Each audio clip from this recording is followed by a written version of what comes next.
함께 마르코가 전한 거룩한 복음입니다.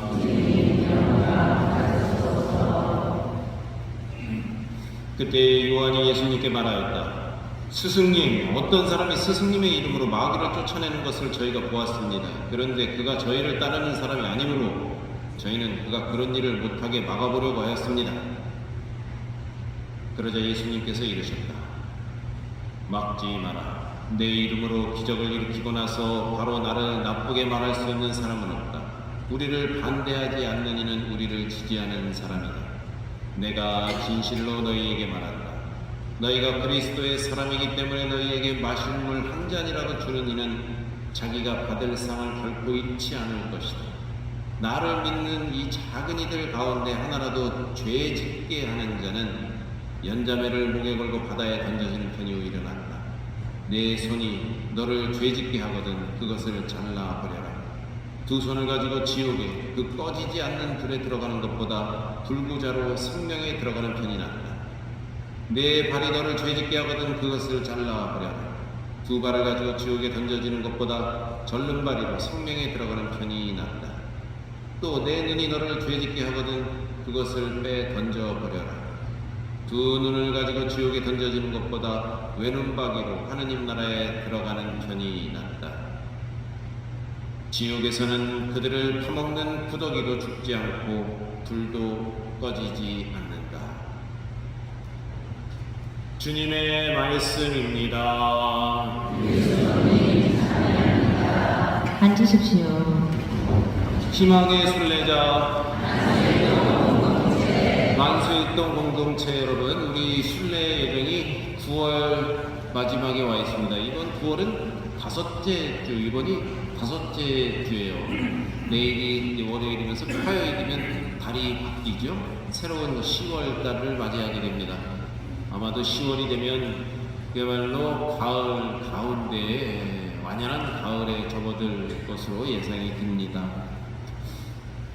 자, 오늘 복음 말씀 한번 묵상해 보겠습니다.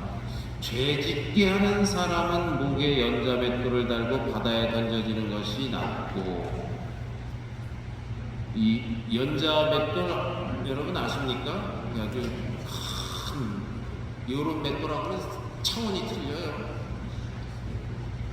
요 맷돌 다 아시죠? 네, 요 맷돌 다 해보셨을 것이고, 연자맷돌은 짐승이 끄는 거죠. 큰. 네.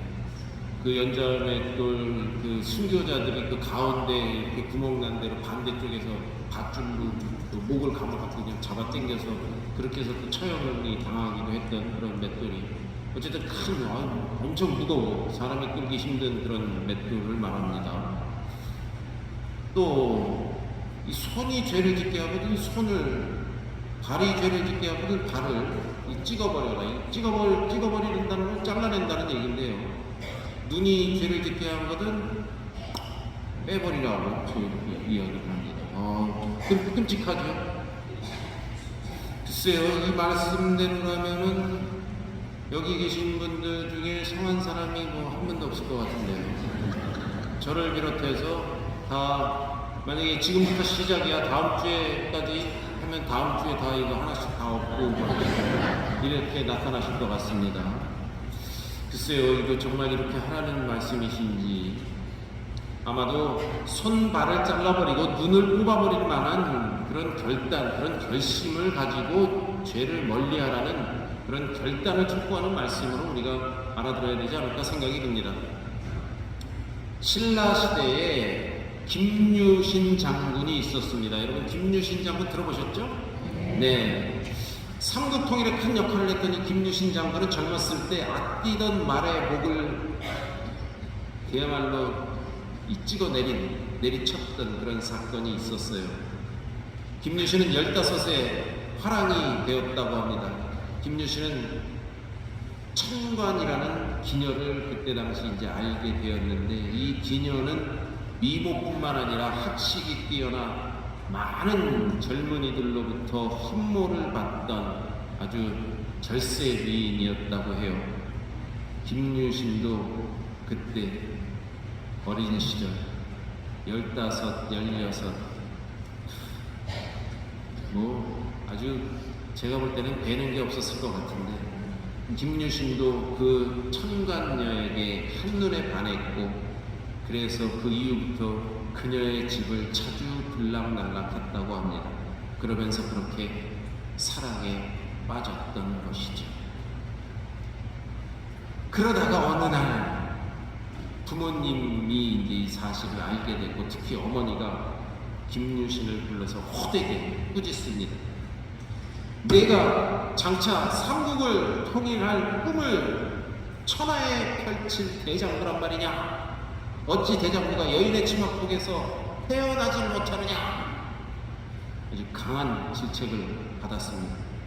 심한 꾸지람을 받은 김유신은 천관녀의 집에 2번 다시 출입하지 않기로 굳게 결심을 합니다. 그리고 그 결심을 실행에 옮기고 잘 유지했지요. 그러던 어느 날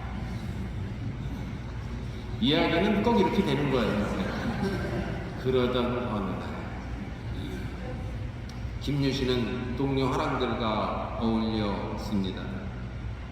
그리고 술에 취하게 되죠. 술에 취한 김유신은 말을 타고 집으로 오는 중이었습니다. 그런데 그만 말에서 깜빡 잠이 들고 말았죠. 그런데 김유신을 태운 그의 그 사랑스러운 말이 시키지도 않았는데 습관적으로 말이 떠덕 말이 간 곳은 바로 누구의 집? 바로 천관녀의 집 앞에 김유신의 말이 당도했습니다. 김유신이 말이 멈추자 눈을 떠보니 그 아리따운 천관녀가 생글생글 웃으면서 그럼 그렇지요. 어서 오시어요. 얼마나 기다렸는지 모른답니다. 하면서 반갑게 맞이하는 것이었습니다. 순간 김유신은 술이 확 깨면서 말에서 내리면서 그가 차고 있던 큰 칼로 말의 목을 내리쳤다는 것이죠. 그리고는 그 길로 돌아서서 자기 집으로 발걸음을 옮겼습니다. 말이 무슨 죄가 있다고 보겠죠. 어쨌든 이야기는 그렇습니다. 그리고 세월이 좀 지나서 어느덧 세월이 지나서 높은 자리 재상에 오른 김유신입니다. 그런 김유신은 나중에 자신이 좋아했고 또 자신을 사랑했던 그 천관녀가 자신을 잊지 못하고 시집도 안 가고 한을 품고 자신의 사랑을 이루지 못한 그 한을 품고 절에 들어갔다가 결국은 죽음을 맞이했다는 이야기를 듣습니다. 그리고는 그녀의 넋을 달래기 위해 천관사를 지어 그녀의 혼을 그녀 앞에 바쳤다는 전설의 고향입니다. 한 번쯤 들어보셨을 것 같은데 이 이야기. 실제로 경주에 가면 천관사지가 있습니다. 절은 없고 그 터하고 돌 이런 것들이 있죠. 천관사지. 그렇습니다. 사실 우리에게 습관적으로 되풀이되는 죄들이 많이 있습니다. 그냥 이게 좀 어느 정도 지나다 보면 의식이 안 됐는데도 자동적으로 막 나오는 것이죠. 그 중에서 이제 언어, 이 말, 이게 죄를 짓는 일이 우리 주변에 참 많습니다. 남에 대하여 나쁘게 말하는가 하면 소문을 내고 헐뜯는 버릇이 있는 것이죠. 이렇게 되면 이는 본인뿐만 아니라 공동체 또 이웃에게 상처를 주고 공동체의 분열을 야기시키게 됩니다. 이런 사람은 사실 말에 앞서서 이 상대의 좋은 점은 좀 크게 볼 줄 알고 약점이나 불편한 것은 좀 작게 볼 수 있는 그런 지혜로움이 또 필요합니다. 그리고 이웃에게 희망과 평화를 줄 수 있는 그러한 말을 만들어내고 뱉어내는 그러한 노력이 요구되는 것이죠. 오늘 일독서에 모세와 여호수아 그 예언을 하는 이 사람들의 이야기가 나옵니다. 하느님의 언어를, 하느님의 말씀을 전하는 거 예언이라고 볼 수 있겠죠. 우리도 평화롭고 아름다운 이야기, 좋은 이야기, 하느님의 언어를 전달하는 이 시대의 예언자들입니다.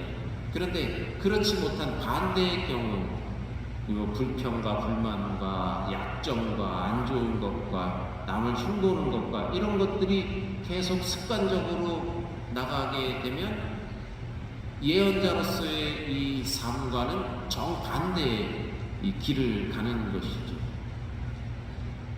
어떻게 혀를 뽑아라는 얘기는 없었네요. 오늘 복음에 보니까 혀를 뽑아라 이런 얘기는 없네요. 어쨌든 그렇습니다. 예, 이웃에게 우리가 습관적으로 나도 모르게 좋지 못한 말을 전달한다면 우리는 각성을 해야 하죠. 예수님은 단호한 결단을 내리고 우리의 자세를 고치도록 오늘 복음에서 재촉하십니다. 손이, 발이, 눈이 죄를 지으면 차라리 그것을 싹둑 잘라내라고 합니다. 뽑아내라고 합니다. 아주 극단적인 처방의 말씀입니다.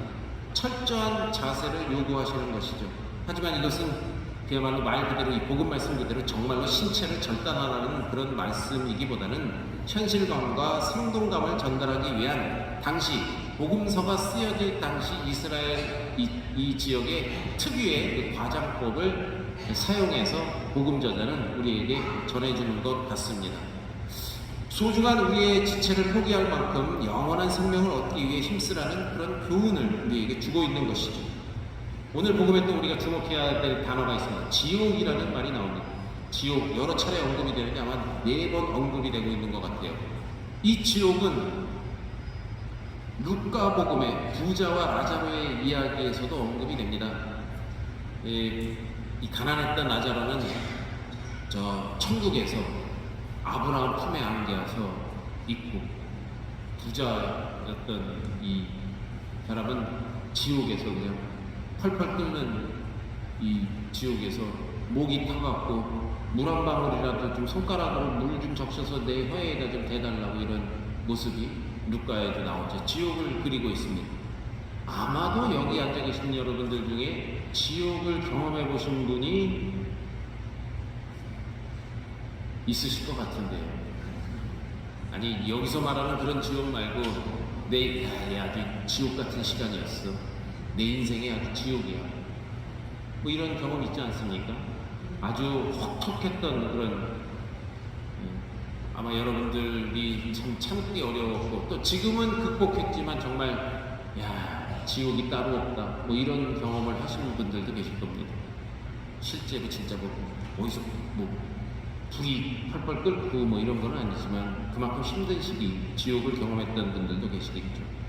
마태오복음도 그런 지옥을 언급해요. 산상수훈에 형제에게 멍청이라고 하는 자는 불붙는 지옥에 그리고 온몸이 지옥에 던져지는 것보다 지체 하나를 잃는 것이 낫다라고 언급을 합니다. 모두가 불타오르는 구덩이 지옥에 들어가지 않도록 죄를 짓지 말고 선행을 베풀고 경계하라는 표현들입니다. 그렇습니다. 아마 이 마르코복음과 루카복음에서 언급되는 이 불붙는 뭐 이런 표현들이 오늘날 우리가 영화에서나 무슨 만화에서나 아니면 우리가 상상하는 그 지옥의 바로 그 기본을 제공하고 있는 그 바탕이 되겠죠. 아울러 남을 죄짓게 하지 말 것을 아주 강력히 경고합니다. 죄의 특성 중 하나가 공범을 만드는 것이죠. 죄를 짓게 되면 같이 좀 이렇게 또 조력자나 협력자를 구해요. 죄 짓는 것도 죄 많이 진 사람한테 가서 어떻게 하면 죄를 좀 깔끔하게 질 수 있을까 물어보기도 하고 그러다 보면 공범자가 생기게 되는 것이죠. 그러다 보면 죄의 전파가 됩니다. 널리 퍼지게 돼서 이 사람 거쳐서 저 사람 거쳐서 단계가 더 세집니다.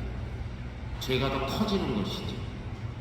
이러한 이 죄의 전파력 이것을 경고하기 위해서 그런 사람들은 남을 죄짓게 하는 사람들은 연자매를 걸고 바다에 던져지는 편이 낫다라고 아주 끔찍한 말씀을 하십니다. 실제로 로마나 그리스에서는 예전에 흉악범들을 아예 그 시신도 찾지 못하도록, 시신이 없으니까 장례를 치를 수 없도록 수장시키는 형벌이 있었다고 합니다. 여러분 혹시 기억하시나 모르겠어요. 9.11 테러 이후에 그 주범을 잡기 위해서 테러 오사마 빈 라덴이라고 들어본 기억나십니까? 그 미군이 직접 들어가서 사살했죠, 죽였죠. 그 어떻게 그 시신을 처리했습니까? 네, 그 시신을 수장시켰죠. 헬리콥터에 매달아서 어딘지는 밝히지 않았으나 바닷속에 집어넣습니다. 글쎄요, 이 근거가 이런 게 있을지 모르지만 아마도 그 시신이 또 있고 뭐 무덤이 생기고 그러면 거기가 또 그쪽 문화권에서 어떤 뭐 성지가 되거나 뭐 이런 거가 될 수도 있고 하니까 아예 바닷속에 찾지도 못하게 그렇게 처리를 했습니다. 저만 알고 있는 사실인가요?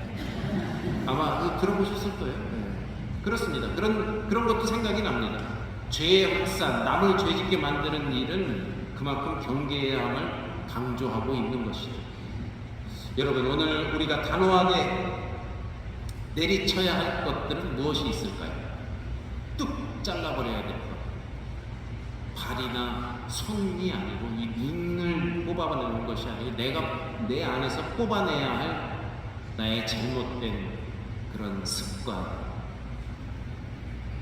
부정적인 생각, 자존심, 욕심, 투덜거림, 이런 것들을 싹둑 잘라내라는 그런 말씀으로 이해하고 싶습니다.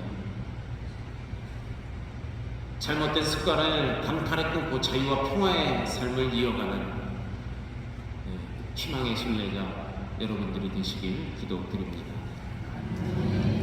화답송 이렇게 말씀하십니다. 주님의 계명은 올바르니 마음을 즐겁게 하도다. 아멘. 모두 일어나십시오.